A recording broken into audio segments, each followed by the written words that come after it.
Thank you, Madam Speaker. I move second reading of Bill 150, an Act to enact the Ensuring Transparency and Integrity in Political Party Elections Act 2019. Ms. Karahalios has moved second reading of Bill 150, an Act to enact the Ensuring Transparency and Integrity in Political Party Elections Act 2019.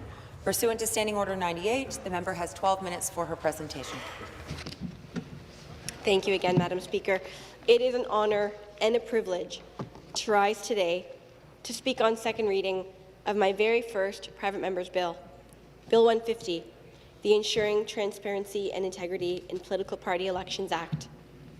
Having the opportunity to speak to this bill and to improve on the state of our democracy is one of the reasons I decided to run for public office and to serve.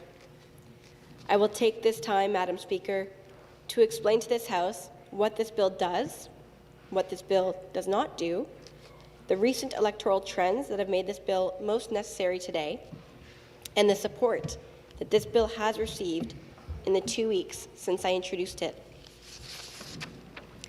I would like to thank quickly, before I begin, the legislative lawyers who helped to draft this bill. I won't name them because I know that they're quite modest, but I did want to say thank you to them, and I hope that he is watching today. Now, Madam Speaker, I'd like to start by explaining exactly what this bill is about. Bill 150 is about supporting, respecting, and strengthening the democratic tradition of the grassroots of Ontario's political parties, determining their own party leadership. Specifically, the bill focuses on elections that select a party's leader, party president, or its candidates through nominations. This bill bolsters the confidence of Ontarians in grassroots participation in whichever registered political party they choose to participate in, and will strengthen our democracy. It does this by setting election transparency requirements on registered political parties and by setting consequences to deter the undemocratic actions of those that seek to thwart the will of grassroots members of political parties. This bill is designed to ensure that internal party elections are always decided by the will of the voters. Now, let me be clear what I mean by undemocratic actions. This bill is not about whether or not a leader or political party can appoint or disqualify candidates as per their party's constitution. And this bill does not deal with procedural matters that may be gamed in an internal party election. While gaming the fringes of a process can be frustrating for a candidate, Bill 150 does not seek to micromanage or take over the administration of an internal party election. Under Bill 150, internal party elections would still be administered by registered political parties.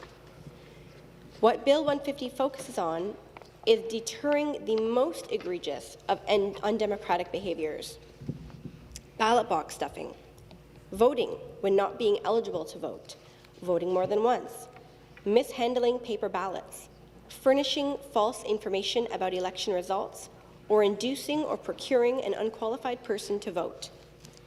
These are behaviours most commonly referred to as electoral fraud, or when done in an Ontario general election, our Elections Act refers to them as corrupt practices. The most egregious of undemocratic behaviours is what Bill 150 seeks to address.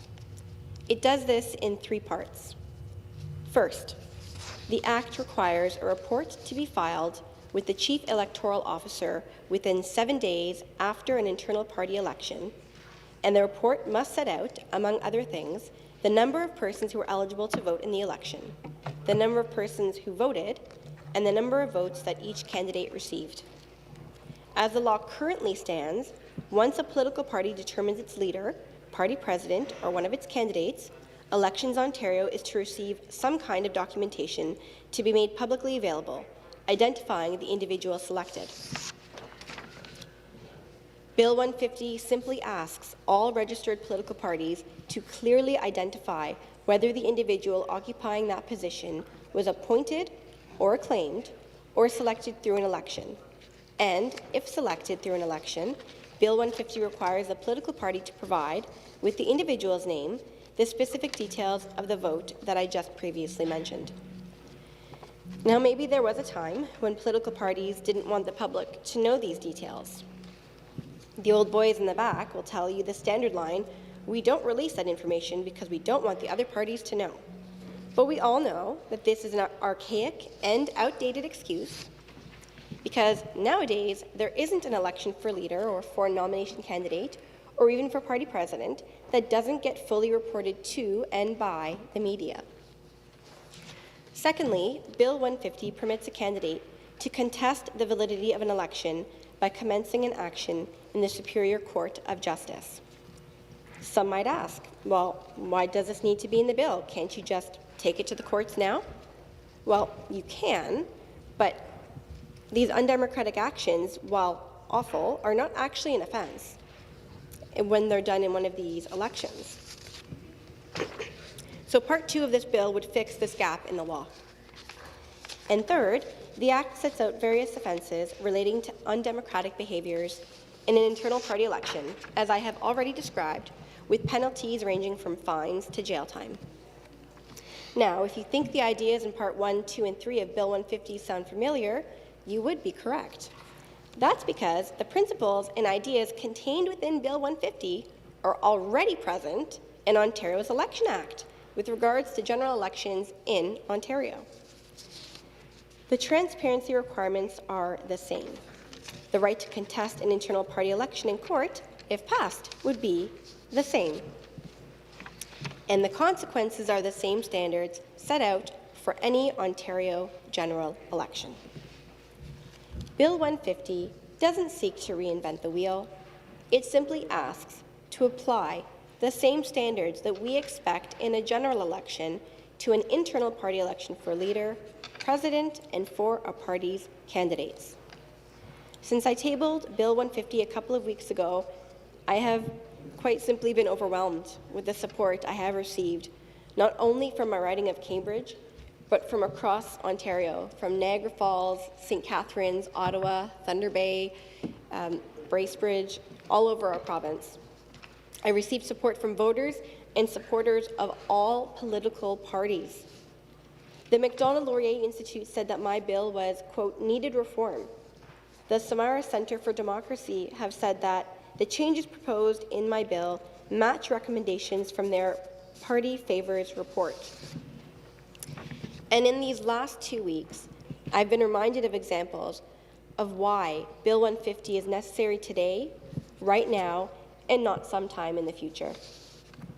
In the lead-up to the 2018 election, under my party's prior leadership, I will add, there were several well-documented cases of ballot box stuffing and electoral fraud that resulted in nominations where more ballots were counted than voters who voted. It occurred in Hamilton, Ottawa, Scarborough. Of course, in Ottawa West Nepean, the member was fortunate to see that nomination was overturned after months and months. As a result of this, he became the candidate for that riding, and he won the election, and he now has the privilege of sitting in this House as my colleague today. But for others, well, they weren't so lucky. Perhaps the best publicized of these cases was in Hamilton, where nearly 2 years later, and well after the election, police concluded voter fraud occurred, but no charges were laid. Of course, it would be ridiculous to suggest that this only occurs in one political party, because it doesn't. It occurs within all parties. And let me be clear, this bill is not about casting a character judgment on any one political party. It is about addressing gaps in our current legal system. There have been incidents over the years across all parties where such reports of ballot box stuffing or other similar practices have surfaced. And whether it occurs once or it occurs a dozen times, it is unacceptable in a functioning democracy like ours that someone may find their way into elected public office as a beneficiary of an internal party election where ballot stuffing or electoral fraud made them the winner. That is not the hallmark of our political system in Ontario. The fallout of these incidents, regardless of which party they originated from, becomes a problem for all of us in this House. Some have started to suggest that we spend taxpayer dollars and expand the role of Elections Ontario so that they take over administering every party's election for leader and its candidates. But there is no reason to take such a drastic step when the most obvious step hasn't been yet tried to close the gap that exists in the current law. Currently, there are no requirements to disclose the details of an internal party election, and there are no consequences for fraudulent behaviour. Ontario voters are rightly shocked to learn about this, that someone can rig a candidate selection meeting by stuffing ballots or other means, and there is nothing anyone can do, with the exception of specific cases of identity theft. And I've been asked, Belinda, how can this be? And I don't know what's worse, that this happens in Ontario, that there is nothing in law against it, or that some people in the back rooms of our political parties just shrug their shoulders and say, well, that's politics, get over it. A couple of weeks ago, a Conservative strategist was on the CBC saying party convention votes are, quote, always rigged. One professor I read in the paper said, well, if you don't like it, don't be a member, it's a private meeting. Well, that's not good enough. The vast majority of Ontarians disagree. The people in this province who pay our salaries disagree. Free, fair, and democratic elections are the hallmark of our system of government. I struggle to see how there would be any concept of human rights, a right to free speech, a right to freely assemble, a right to participate in the political process, any rights at all, without the right to a free and fair election. Our political parties in Ontario right now receive taxpayer subsidies to operate.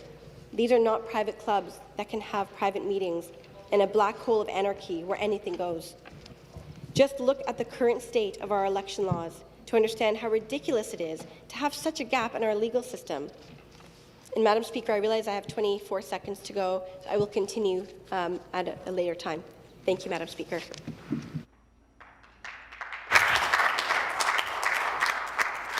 Further debate? I recognize the member from Essex. Thank you so much, Madam Speaker. Really pleased to join this debate today. It could be a historic debate, in fact, on our last day of this session of this year. And I want to, right off the top, congratulate our colleague from Cambridge. She's a newly elected,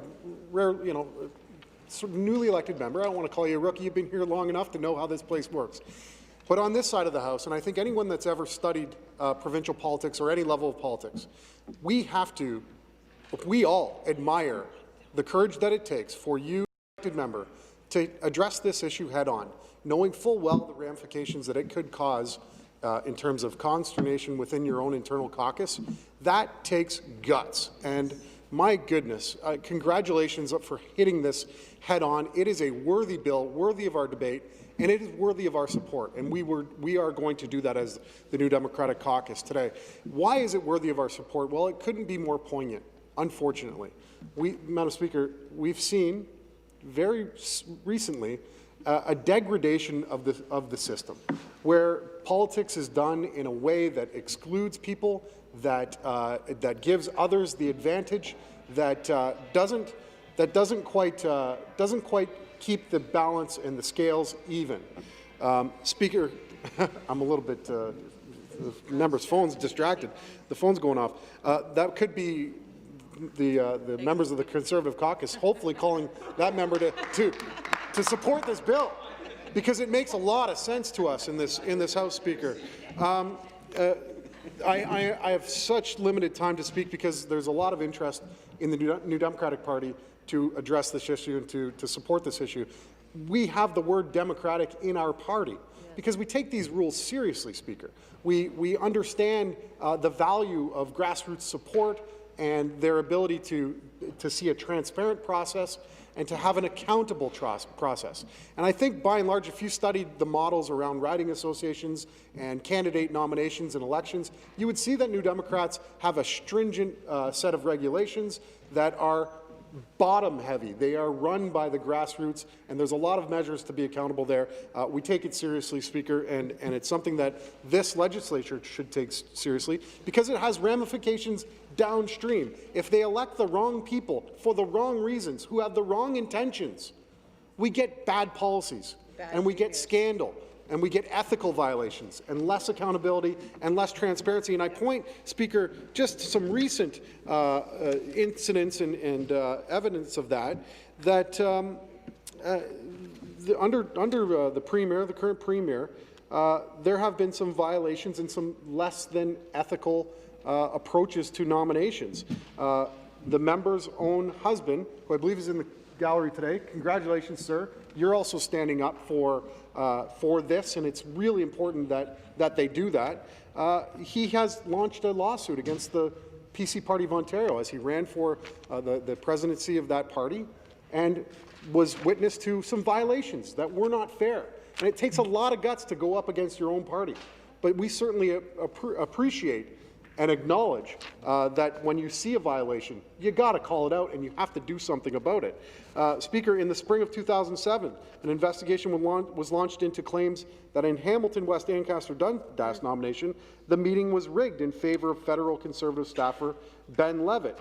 In May 2018, during the general election, York Police investigated the theft of 407 ETR data, including the names, addresses, and phone numbers of 60,000 customers, allegedly involving former 407 ETR employee Simmer Sandhu, who resigned as PC candidate for Brampton East. Speaker, it gets worse. The PC party candidate named Nick Gihanru is suing the Toronto Police over $12 million. Speaker, there are violations that need to be dealt with. The member's bill assesses and addresses some penalties, and it should send a message to all parties, not just the PC party that is currently under the microscope right now, to all parties, that we have to be above board. The process has to be transparent and accountable, and we can put the democracy back into this House where it belongs. Thank you, Speaker. Further debate? Further debate? I would love to recognize someone. Okay, I recognize the member for Hamilton West, Ancaster Dundas. Thank you, Madam Speaker. Let me first start by saying that this is a very important bill that is before all of us as legislators, and I would like to commend the MPP for Cambridge for your courage. What you've shown here today is an absolute display of courage that we should all take lessons from as legislators. As we know, the PC party has faced multiple police investigations into the conduct of many things, none the least of which is their nomination process. And Madam Speaker, I would say this I know very well, because I was a candidate in the riding of Hamilton West Ancaster Dundas. And the Conservative candidate that I ran against, Ben Levitt, was part of an investigation that was launched in the spring of 2017 in relation to the nomination race that they had in that riding. The claims and the concerns of what happened at that nomination meeting are very familiar. We heard about ballot stuffing. We heard about memberships that were bought, in the name and paid for in the name of other people, which is contrary to what we would consider ethical. That's not cool. We heard about falsification of documents. Again, sort of a familiar refrain. And in fact, police investigators, found that they discovered that, in fact, at the nomination meeting, forms appeared to be falsified. So that's what they say appeared to be falsified. But in fact, what was happening, it was that there was a printer in a classroom at Ancaster High, and they were generating identifications to be used at the balloting table. And there was, it wasn't clear whether or not some of the 407 data was actually being used in that instance. Wow. So this is a terrible story. The investigators found that at least that one person who cast a ballot at the nomination meeting had actually passed away. So this is all well documented in a CBC News article entitled "How to Rig a Political Party Nomination Meeting." And if you read this article, you will see that these are the kinds of concerns and the kinds of stories that we're hearing now from the MPP for Cambridge. You know, the court documents showed the Conservative Party didn't really want a particular candidate to win. So they tipped the scales in favour of their preferred candidate. And in a sworn affidavit, the past PC party's president stated that the candidate inspired mistrust, might not be a reliable team player, and didn't fit the demographic that the party wanted for Hamilton West, Ancaster, Dundas. Yeah. So, you know, this was all happening during the campaign, and at the doorstep, I have to say that it created a cloud, a black cloud over the nomination, over the race. You know, people, as we know, are already deeply cynical about politicians. So it didn't help us in Hamilton West, Ancaster, Dundas to have a race that was about the issues that people really were concerned about hydro rates, about affordability. Instead, there was just this cloud of suspicion that we had to work through. So, you know, we agree with this bill. We agree that the people of Ontario need to have confidence in the political process. It's a fundamental component of our democracy. It shouldn't even have to be described as that. We should just all understand that. And so I support that this bill ensures that measures are in place, that we will get rid of this old cronyism that seems to be getting worse, not better. And I'm happy to offer my support to this bill, especially given my experience. Thank you, Madam Speaker. Further debate? Further debate? I recognize the member from London West. Thank you very much, Speaker. I want to join my colleagues in expressing my congratulations to the member for Cambridge for her courage in bringing forward this bill. And certainly stories have been shared today demonstrating the need for this kind of legislation that will put some legitimacy around the person who is elected as a candidate for a political party, the leader of a political party, or the president of a political party. And you know, the importance of this legislation, I think, is really shown in a media story that came out in the National Post just a couple of days ago that says that this member's party is responding to this legislation with a proposal that there be a code of conduct for party members instead. They don't like the notion of a legislative framework. They want this code of conduct, and the reason that they have given for needing this code of conduct is that the president of the party said that calls are coming from ridings that volunteers are expressing inappropriate and discriminatory views, mainly on social media. So, you know, the question of whether a code of conduct will deal with that, or should we have legislation like this? I think the answer is clear, that we need legislation. But, Speaker, more than free and fair elections to the functioning of a healthy democracy, we also need to ensure that we have electoral systems in place that genuinely reflect the will of the people. So much as I applaud the member for this bill, I would have loved to see her go even further. You know, in the province of Ontario in 2018, 40.5% of Ontarians voted for a progressive Conservative government, but 61% of the seats in this legislature are occupied by progressive Conservative Party members. Without a system of proportional representation, we have first-past-the-post governments that don't reflect the will of the people. And you know, the need for proportional representation as a system of governing, I think, has never been greater. And I think that many of us were so thrilled to see Finland, the news from Finland. We have a five-party coalition government that is led by 5 women leaders, 4 of whom are under the age of 35, and that's the kind of result that you get when you have a democratic reform and a system of proportional representation. And that's what we should be looking at in Ontario, not only to increase the representation of women, but also, as we know, low, as evidence shows, the engagement of youth in our political processes, and that's what we need in Ontario. Further debate? I recognize the member from Ottawa South. Thank you very much, Speaker, and it's a pleasure to stand up and have a few words to say about Bill 150 and transparency in the electoral process. And I'd hope that we would have had a more fuller participation in debate today, because the reality is none of us is immune from this. So we can talk about political parties here, but it's actually the ability for somebody to take advantage of no rules. And that doesn't know any bounds. So I don't know why people could not support applying the same rules that we do to an election to these elections that are really critical. So take a look at nominations and party leaders. We already ask people to meet the standard that we ask for people getting elected to elected office. It's the same standard. But we have a standard for the process for people getting elected to elected office.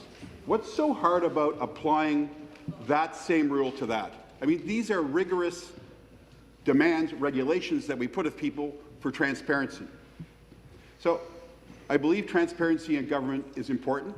It's sometimes a struggle to do that. We all know that within our own parties, when you're in government. And it takes a lot of courage to stand up and put forward a bill on transparency. I was fortunate to put forward a bill on transparency when I first got here 3 weeks in, which was disclosure of members' expenses. You can all thank me for that. The member from Windsor-Tecumseh would remember. But what I want to say is, I knew that we were going to have to get there. So I don't think that was a courageous thing. I think what you're doing is you're saying something that's maybe people don't want to hear, don't want to talk about. And I don't think we should make it a really partisan thing. I think that's why we have to have a more healthy and fulsome debate. So I want to thank you for doing that. I want to thank the member from Cambridge. So maybe we could just all put everything down for a second and look at it this way. Think back to your nomination. Think back to when you got nominated. Think back to all those people who helped you. Think back to your family. Think back to your friends. Think back to all those people who gave you money. Right? Remember all those people. And think of how you would feel if your election or nomination as a member was stolen from you because somebody cheated. Was stolen from you because somebody cheated. Order, please. Think back. Forget about it. No, think back. That's why this law is important. That's why it comes at personal consequences, not only to candidates, but for a whole whack of people. People who support you, people who work hard for you, volunteers, people in your community. And then on top of that, there's the big picture, which is when something like what people have described here has happened, and has happened in other parties, we know that. What does it do? Well, people look at, they read the stories, and what do they say? They're all bad. They're all corrupt. That's what they say. It's a pox on all our houses. So this is a reasonable bill with reasonable measures. And I encourage everybody in this legislature to support it, even if you're uncomfortable with it. Thank you very much, Speaker. Thank you. Further debate? I recognize the Government House Leader. Thank you very much, Madam Speaker. I appreciate the opportunity to rise and speak to this debate today. It's certainly one that I know that I've been waiting for, and a number of my colleagues have been interested in. So I do appreciate the opportunity. I've been listening very carefully to what has been said across the floor from all the members. Let me at the outset say this, Madam Speaker. Part of the reasons that this bill troubles me is that I don't believe that a majority parliament should be imposing its will on parties. I think it's a fundamental, it should be a fundamental agreement. Order, please. That political parties govern themselves. I think we hit a slippery slope. I think we hit a slippery slope when we allow political parties, especially a majority party, to decide how the affairs of other parties should be run. Now, having said that, Madam Speaker, at the same time, let me say this. We heard from the members of the NDP, and they talked about, I can only suspect that they were talking about their party when they were talking about cronyism within their party, when they were talking about the challenges of their nominations and the... I apologize to the member. The official opposition will come to order, please, so that I'm able to focus on the speaker. Thank you. Please continue. So the members opposite were talking about cronyism and the difficulties and challenges of nomination meetings. The member for Essex called this bill historic, Madam Speaker. I can only surmise that that means that they have had such challenges within their party that they deem this bill to be something of extreme importance for them in order to ensure that their party is functioning in the right way, Madam Speaker. And I'm listening to that. I think all of us on this side of the House sympathize with the members opposite and the frustrations that they've obviously had in governing their party. I think that's probably why, Madam Speaker, you may agree with me, that since Confederation they've only won one election. Will come to order again. Because the people in the back rooms of the NDP party have not allowed them to grow, and that is why they feel that this type of a bill is necessary for them, Madam Speaker. I don't think that it is necessary in our party. Did we have challenges before? Yes, we did, Madam Speaker. Yes, we did, Madam Speaker. We had challenges before, but I'm happy to say that with the And to the Government House Leader and to the official opposition, we have a debate to continue. I ask the House to come to order, please. Member may continue. Thank you, Madam Speaker. And I can see that we've touched a nerve with the opposition, given their desire to stop debate on what they called a historic bill, and now they don't want to have the debate. But, Madam Speaker, we did. Did we have challenges as a party? Of course we did. But under the leadership of the Premier, we made changes and we made sure that that the things that happened before did not happen again. Madam Speaker, I believe that changes like this should be done on the floor of a convention. I don't think that they should be done in the House, in the legislature, and I don't think that a majority party, as I said, should be imposing its will on others. Having said that, Madam Speaker, having said that, I've been moved by what I've heard. I've been moved by what I've heard today. And because I've been so moved by what I've heard, because the opposition, because the challenges that the NDP seem to face, and because they feel it is so important that these measures come into force, I'm prepared to support the bill. Now, Madam Speaker, I hope that my caucus will support the bill as well. But I want to be clear, Madam Speaker. I intend to support this bill, and our caucus intends to make amendments to this bill when it is called to committee. And because I've heard what the opposition NDP and the Liberals have said, how important these measures are to them, we will be suggesting amendments that allow 30 days for the leader of recognized parties to opt in or to opt out of these measures. And let me be very clear, Progressive Conservatives will opt out. We do not believe that we need these measures for our party.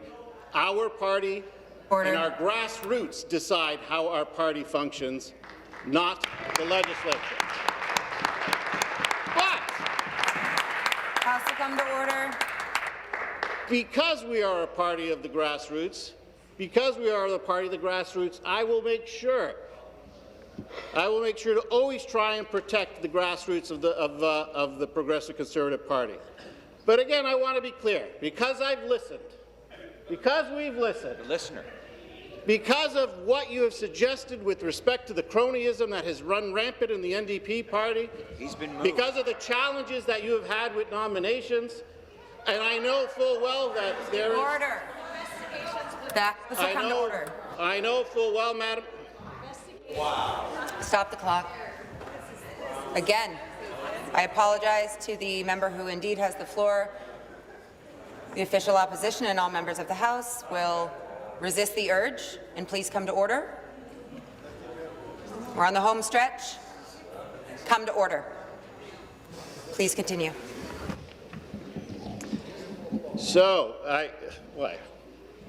I suggest, it sounds like some of them are now upset. Maybe they aren't so happy about the fact that we'll support it. But having said that, Madam Speaker, we said when we came back that we would reach across the aisle and work as best as we could with the opposition, and we've done that. Since we've gotten back here, we've passed a provincial animal welfare system. We've done that by working with the opposition. We passed and made progress on the Real Estate Business Brokers Act by working with the Come to order. Government will come to order. legislation with respect to health care yesterday, unanimously working with the opposition. Stop the clock. I again apologize to the Government House Leader. I am unable to focus on the Government House Leader's remarks because of the enthusiasm of the government members. Would you please rein it in so that I am able to hear the Government House Leader, who indeed has the floor? I'm sorry for the continued interruption. Please continue. So again, Madam Speaker, in that spirit of cooperation that has been the hallmark of our time since we have been back, I am excited to once again, as I said, I've been moved by the passionate speeches across the floor. I'm excited to help them democratize their party to make it work better for them, Madam Speaker. I think it behooves me and all of my colleagues to do that on their behalf. So to summarize, we will be supporting this bill, this historic bill, as the NDP have called it. And as I said, we will make amendments. We will propose amendments, and we will allow 30 days to opt in and 30 days to opt out. We will further ask that opting in and opting out be made permanent. We will ask that all new parties registered after the 30 days, the leaders of those parties will have the same 30 days to opt in. And again, to be very clear, Madam Speaker, to be House very will come clear, to order. Progressive Conservatives will opt out. We do not believe that we need this. We do not believe that we should take this away from our grassroots, Madam Speaker. But we are always willing to help the other parties in this place become more democratic and to meet the needs of their grassroots. Thank you, Madam Speaker.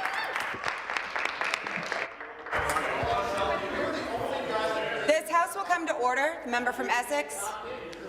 The Government House Leader, the crosstalk is not helpful. Further debate. I recognize the member from Cambridge.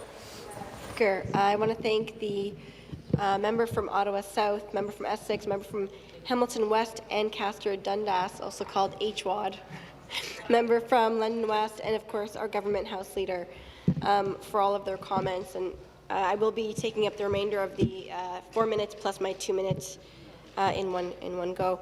So I just want to be clear that this was not meant to be a PC party problem thing. It's not. It happens across all parties, like I mentioned before, and that the bill wouldn't affect the governance structure.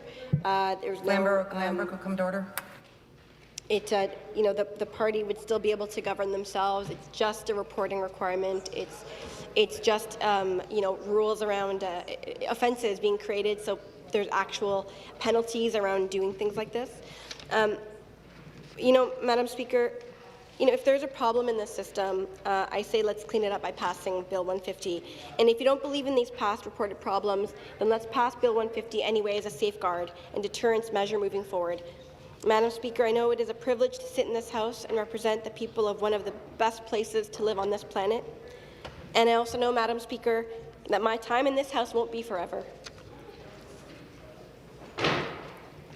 As my 3-year-old, sorry. Order.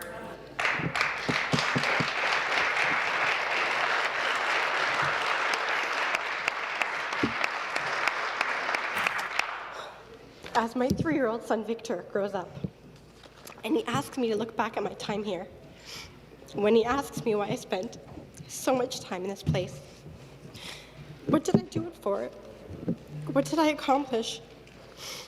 I want to be able to tell him I didn't just waste my time here and miss an opportunity to try to make things better, to try to bring my unique perspective to this house in order to leave things better off than I found them. For me, Madam Speaker, this is what Bill 150 represents. A meaningful piece of legislation that defends the most basic of universal principles that we believe in here in Ontario, the right to free and fair elections. Bill 150 will help to improve and strengthen our system of democracy moving forward. That's what Bill 150 represents to me, Madam Speaker. And I do hope that the other members in this House will agree and allow for this bill to be debated further in committee. Thank you, Madam Speaker.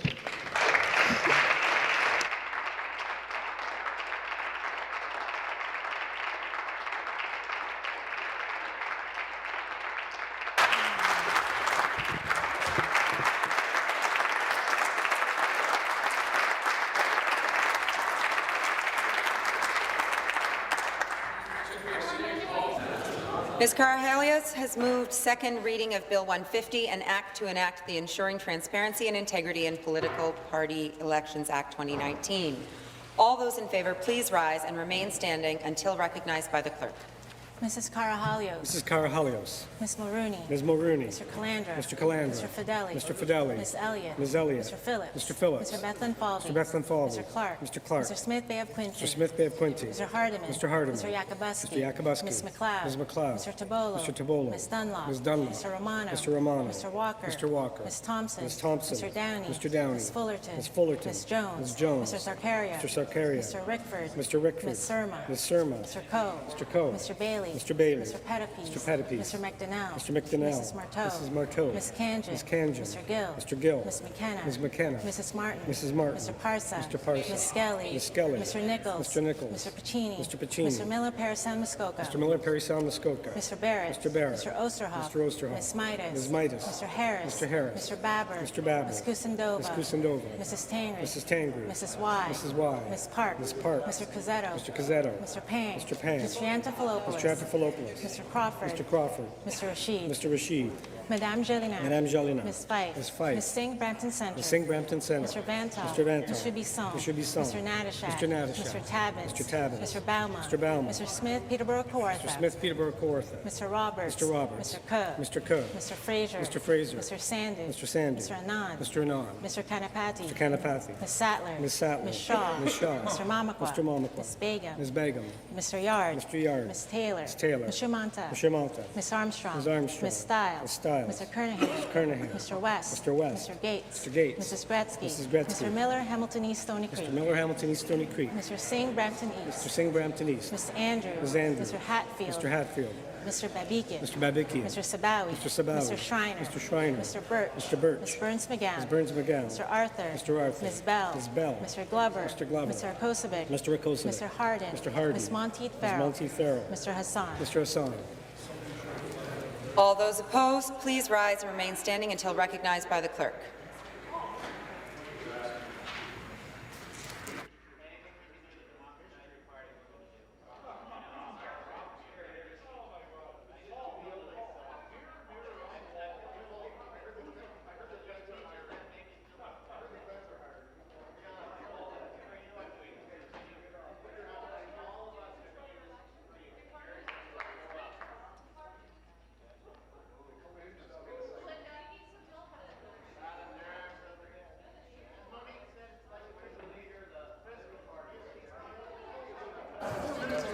The ayes are 95, the nays are 0.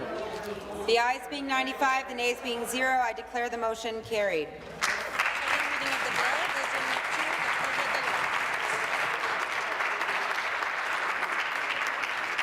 Which committee? General Government, please. Is the majority in favour of this bill being referred to the Standing Committee on General Government?